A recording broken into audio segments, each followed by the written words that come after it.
বাংলাদেশ এই দেশের মাটি সোনার চেয়েও দামি। আর রূপসী বাংলার সেই মাটিতেই দিগন্ত জুড়ে চাষ হয় সরিষা।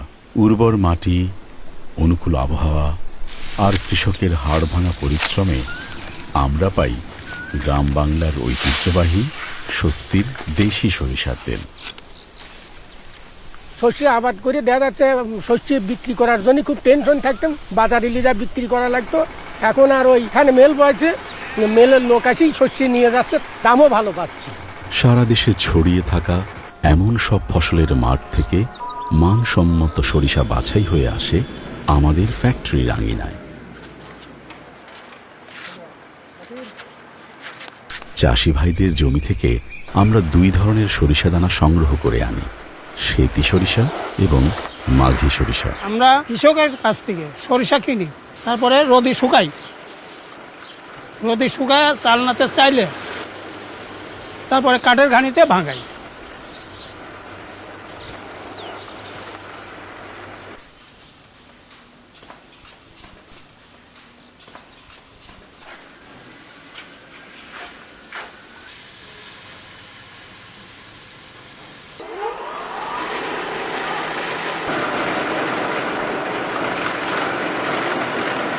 সেখান থেকে স্বয়ংক্রিয় কাঠের ঘানিতে কোল্ড প্রেসের মাধ্যমে উৎপন্ন হয় দেশি সরিষার তেল। ঘানিতে ভাঙানোর পর থেকে তেলটা আমাদের ফিল্টারিং এরিয়ায় আসে সম্পূর্ণ অটোমেটেড পদ্ধতিতে, যার কারণে আমরা হাইজিন মেনটেন করাটা আমাদের পক্ষে সহজ হয়। আমরা এই কাজটা করি সম্পূর্ণ হাতের স্পর্শ ছাড়া। ফিল্টারিংটা করা হচ্ছে, ফিল্টারিংয়ের মাধ্যমে অনেক কাপড়ের লেয়ার দেওয়া থাকে, এই কাপড়ের মাধ্যমে তেলটা আমাদের পরিষ্কার পরিচ্ছন্ন হয়। আগে আমার বাপদাদারা গরু দিয়ে এই ঘানি ভাঙাতো, তো এখন আর এই মেশিনের পদ্ধতিতে এসে আমাদের এত পরিশ্রম নেই। যাও,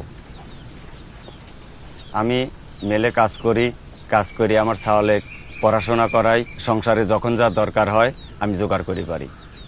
এবার এই ফ্যাক্টরিতে কাজ করে নতুন চাল লাগাইছি, সামনের চিন্তা ভাবনা আছে আমি ঘরটা পাকা করব। এ জায়গায় কাজ করে আমার ছোট বোনদের লেখাপড়া করাইতে পারি।